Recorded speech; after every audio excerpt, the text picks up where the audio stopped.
It's basically cockpit and exterior, but it does make a very interesting kit after all. Hello, this is BJ from Hearns Hobbies, and today I'm going to be looking at the new Dora kit of the AT-9 Jeep. It's a really interesting looking aircraft. It's got a very streamlined nose, which is over here. Sorry, I'm losing my place. And two massive radial engines. Now the idea behind this particular aircraft is it's a trainer aircraft designed in World War II to teach pilots how to fly the new range of high-powered multi-engine planes. So they've designed the Jeep to be reasonably unstable so that pilots could learn how to fly and control such an aircraft. So it was designed to fly very similar to a very small bomber. So hence the really massive engines. Looks really nice. I love those massive engines, and then the streamlined center fuselage there as well. Okay, so let's open it up and have a look at what you get inside. Okay, so box art, very nice. Now with the newer Dora Wings releases, the box art is very nice with, you can see this semi-reflective gloss section on the box. Okay, so inside we've got our box full of bits. Let's pop this over here and we'll have a closer look. All right, so we'll start off with, let's see, that'll be the top of the fuselage. Oh, sorry, top of the wing, I think. No, it can't be. That's the lower part of the wing. You've got the engine narcelles here. And then we've got some control surfaces here, they'll be the ailerons. And then from there, we have the tops of the wings. So obviously there's a wing root here where it's going to connect onto the fuselage. Okay, and this also rudder sections here as well. No, rudder sections? I would think they are. Okay, so 48 scale, you can see how it's a reasonably big aircraft for a trainer. So basically when the new Lightnings, which were an amazing aircraft, you can just imagine how that twin engine fighter would have been difficult to learn to fly with a single engined trainer. Okay, so we have a sprue here with all the smaller components. You've got seats, various struts for the engine mounts. There's the control yokes, undercarriage, landing gear, a lot of fine parts. Looks like a tail wheel right there.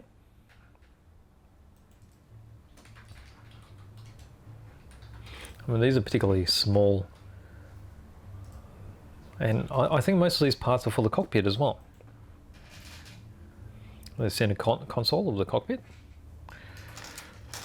Okay, from there we move on to chunky bits, fuselage. So you can see here, it's a bit like a very bomb-shaped on the fuselage, very smooth. They had a stressed metal skin connected to these. Over here you can see the cockpit instrument panel.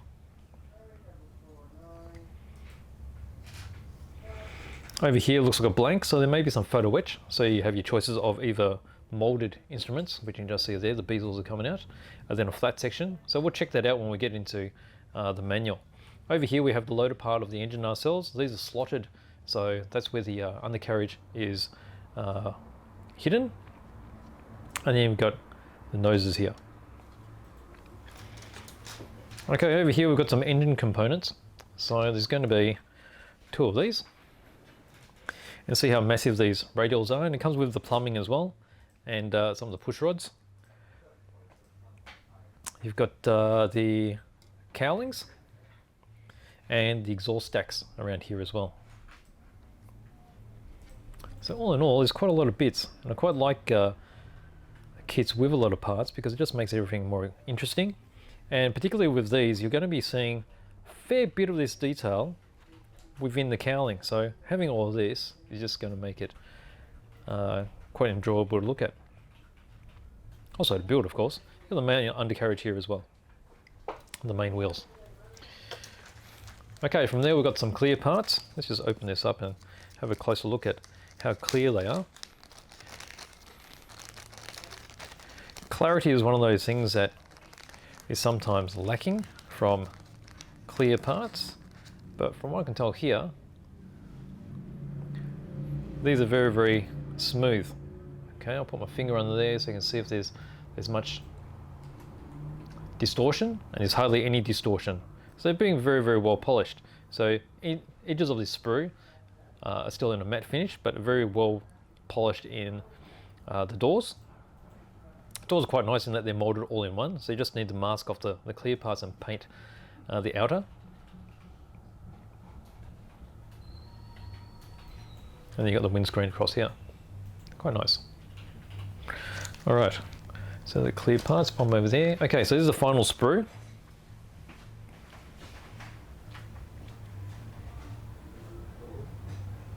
Okay, so we've got horizontal stabilizers. We've got main cockpit section here where your two seats are going to sit here with your instrument panel. Rear bulkhead of your cockpit. There's a frontal bulkhead. And then, what do we got here? Looks like part of the rudder. So it may be different versions of the rudder, I'm not too sure. So you've got this section here and this section here. And you've also got these sections here, which, what are they? They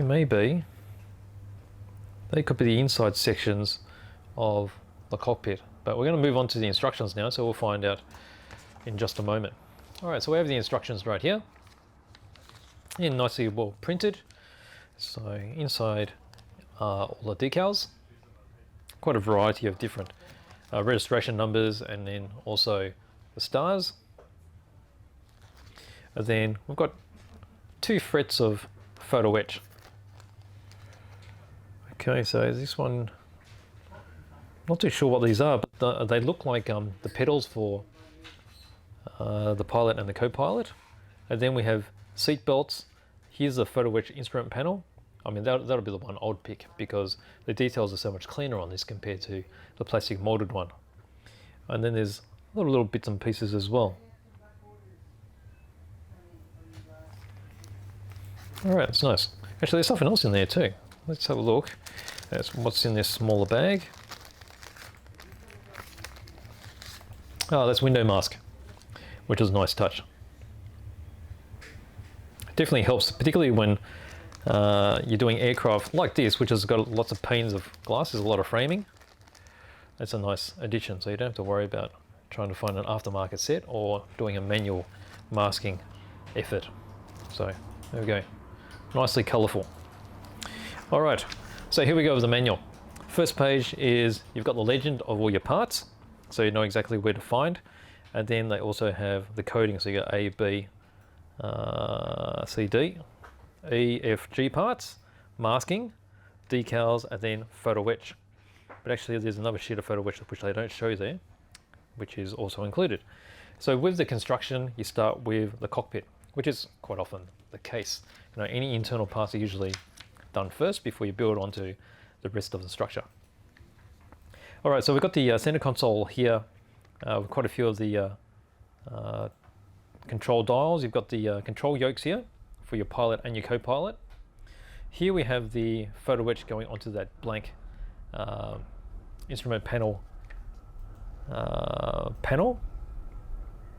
You've got the sun shield of the panel, and then also these are the photo etched foot pedals.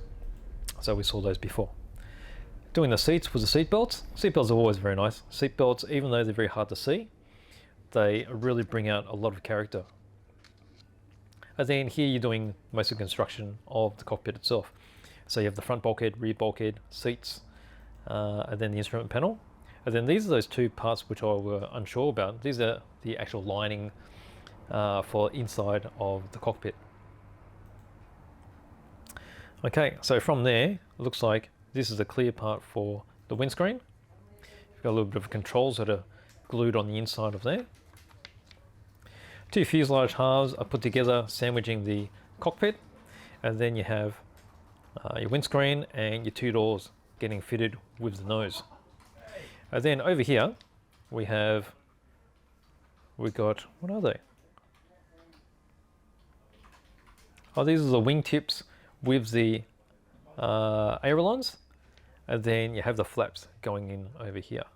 Are they? No, I've got that all mixed up. These are actually the horizontal stabilizers, as I can see from here. Okay, so wing halves, ailerons, and then you have your horizontal stabilizers. Okay, from here we've got the main landing gear. You got your main tires there, and then undercarriage getting built here. You got the struts going in. This is the undercarriage.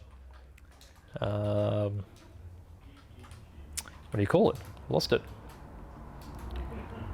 Well, that's a compartment where you're mounting all your undercarriage, where the struts are sitting. Construction of the 2 radial engines. So over here, the lower part of the engine nacelles are going in with the main undercarriage hidden inside. Then we've got the propellers, finishing up with the engines with the engine mounts and the exhaust stacks.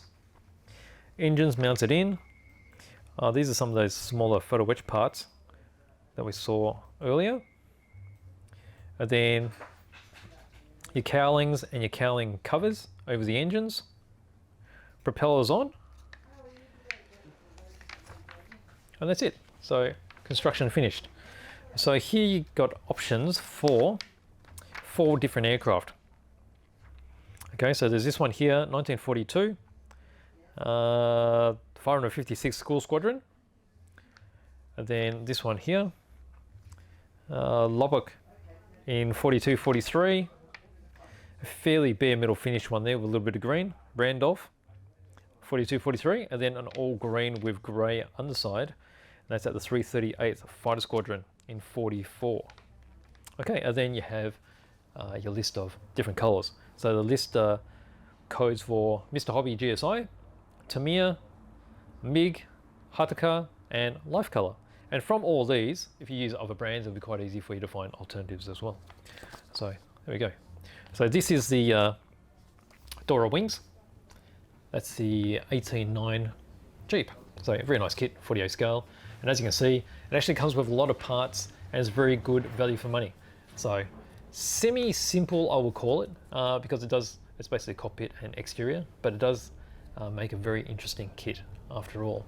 So I quite like the shape. The shape is very interesting and quite unique, particularly with the big, huge engines. So that's the Dora Wings, 48 scale, AT-9 Jeep.